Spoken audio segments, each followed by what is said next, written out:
Bismillahirrahmanirrahim. Assalamualaikum warahmatullahi wabarakatuh. Selamat sore teman-temanku semua dimanapun berada. Semoga semuanya dalam keadaan sehat, sukses, dan selalunya bahagia. Dan tentunya tayangan channel YouTube ini masih bersama saya ya teman-teman, Johan pribadi, sebagai owner dari Belian Farm Kediri yang beralamatkan di Desa Karangtalun, Kecamatan Keras, Kabupaten Kediri, Jawa Timur. Tepatnya Kediri Selatan ya teman-teman. Dengan nomor WA 081259999583. Nah, di sini tentunya teman-teman pasti sudah banyak yang paham mengenai perawatan ternak domba. Dan ada pula yang masih baru belajar ya, atau baru memulai beternak domba. Seperti biasa, niatan kami di konten YouTube ini untuk berbagi pengalaman serta berbagi kebermanfaatan di dunia peternakan. Dan siapa tahu bermanfaat ya teman-teman. Ulasan YouTube ini nanti melanjutkan dari pembahasan di video sebelumnya yang kaitannya mengenai ilmu dalam perawatan calon indukan domba yang akan dibreeding atau dibuntingkan. Nah, seperti ulasan di video sebelumnya, dari indukan domba yang akan dibreeding dengan melalui persyaratan ya teman-teman. Yang pertama, sudah dewasa tubuh untuk domba betina kisaran umur 10 sampai 12 bulan. Sedangkan mengenai domba jantan kisaran umur 1,5 tahun. Itu baru usia yang sudah matang untuk dibreeding ya teman-teman. Terus yang nomor 2, dari berat badan. Calon indukan rumusannya 60, bisa juga 70% dari bobot rata-rata domba dewasa. Nomor 3, untuk khusus indukan yang sudah laktasi atau yang sebelumnya sudah pernah melahirkan dan selanjutnya yang akan dibuntingkan lagi, dari nifasnya sudah benar-benar sembuh. Yang terakhir nomor 4, sehat rohani dan jasmaninya.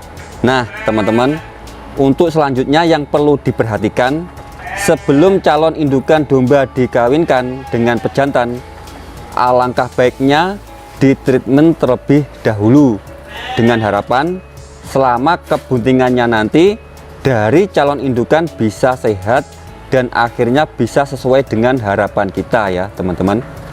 Jadi beberapa prosedur yang perlu diterapkan sebelum calon indukan dikawinkan dengan pejantan antara lain. Yang pertama ya, perawatan kebersihan fisik. Bisa dicukur dulu untuk bulunya dan sekaligus potong kuku untuk dirapikan ya teman-teman. Dengan harapan bisa terhindar dari bakteri dan kutu. Nomor 2, membersihkan badannya dengan cara dimandikan. Jadi dimandikan juga perlu ya, untuk mengurangi rasa gatal dan kutu yang menempel pada kulit, serta bisa untuk menunjang birahinya. Terus selanjutnya untuk yang nomor 3, pemberian vitamin ya, antibiotik dan obat cacing. Jadi perlu treatment khusus dengan harapan selama dalam kebuntingannya nanti dari kesehatannya bisa tetap terjaga ya teman-teman. Karena mengingat bahwa selama di koloni dengan pejantan, dari calon indukan itu tidak dianjurkan diberi obat cacing karena bisa menyebabkan abortus atau keguguran pada kandungannya. Jadi selama 5 bulan kebuntingan wajib dihindari pemberian obat cacing ya. Nah, setelah dari 3 faktor tadi sudah dilangkahkan ya teman-teman, dari calon induk baru bisa dikoloni atau dikawinkan dengan domba pejantan. Nah, yang perlu diketahui ya teman-teman, dari domba betina siklus birahinya itu di 17 sampai 18 hari sekali ya teman-teman. Kalau satu siklus belum terbuai, bisa jadi pembuahan di siklus kedua. Terus poin penting yang perlu diperhatikan ya teman-teman, selama di koloni dengan pejantan, dari proses awal sampai akhir perkawinan, calon indukan domba yang perlu dilangkahkan. Yang pertama, nah, memperlakukan calon indukan dengan nyaman ya, atau hindari penyebab stres. Itu nanti kalau semisal mengalami stres akan bisa terganggu dari reproduksi calon indukan untuk bunting ya. Karena stres dan rasa takut dapat berpengaruh buruk juga pada kesehatan fisik dari hewan itu sendiri. Dan penyebab stres antara lain bisa karena perubahan pola hidup secara drastis ya teman-teman. Misalnya waktu pemberian pakan dan minum. Jadi untuk pemberian pakan dan minum juga penting jangan sampai dari pemberian pakan waktu domba itu masih lapar, di tempat palungan pakan pakannya sampai habis atau mungkin dikurangi, dan ketersediaan minumnya sampai habis pula. Nah, itu benar-benar bisa diperhatikan. Terus penyebab stres berikutnya ya teman-teman ya, bisa stres karena kehadiran hewan predator, contohnya kayak ular. Serta diusahakan jangan sering masuk di dalam sangkar kandang ya. Bisa masuk di sangkar kandang bagi orang yang biasa merawatnya, karena domba mudah takut dan sangat sensitif. Terus hindari penanganan dan perlakuan kita terhadap domba dengan kasar ya teman-teman. Misalnya kita menampar mulut domba atau menendangnya. Tindakan itu perlu dihindari ya teman-teman, karena naluri ternak itu sensitif. Akibatnya bisa mogok makan karena ketakutan. Terus perubahan iklim itu juga pengaruh produktivitas mengenai tingkat birahinya. Nah, kalau suhu panasnya melebihi 30 derajat Celcius, bisa pasang kipas angin untuk memperlancar sirkulasi udara di dalam ruangan kandang. Nah, di sini ada tujuannya ya. Tujuannya supaya tidak terkuras energinya, dan sebaliknya, kalau di waktu hujan, hindari percikan air hujan mengenai langsung ke tubuh domba tersebut ya, supaya tidak kedinginan dan untuk mengantisipasi dombanya tidak terkena gembung. Terus lanjutnya nomor 2 ya teman-teman, menjaga kebersihan di dalam sangkar kandang beserta kebersihan palung tempat pakan sekaligus tempat minum untuk meminimalisir virus dan bakteri. Nah, terus yang nomor 3, pemberian pakan diusahakan yang bergizi serta bernutrisi sekaligus seimbang ya teman-teman ya, dalam pemberiannya sesuai dengan tingkat kebutuhan hewan tersebut, dan senantiasa dalam keadaan kenyang. Diusahakan berfokus pada palatabilitas atau kesukaan konsumsi pada ternak tersebut. Jadi pemberian pakan diusahakan kelengkapan nutrisinya itu penting banget ya teman. Jangan sampai waktu pemberian pakan itu yang penting kenyang. Kalau yang penting kenyang berarti di tingkat kebutuhan gizi dan nutrisinya belum tercukupi ya.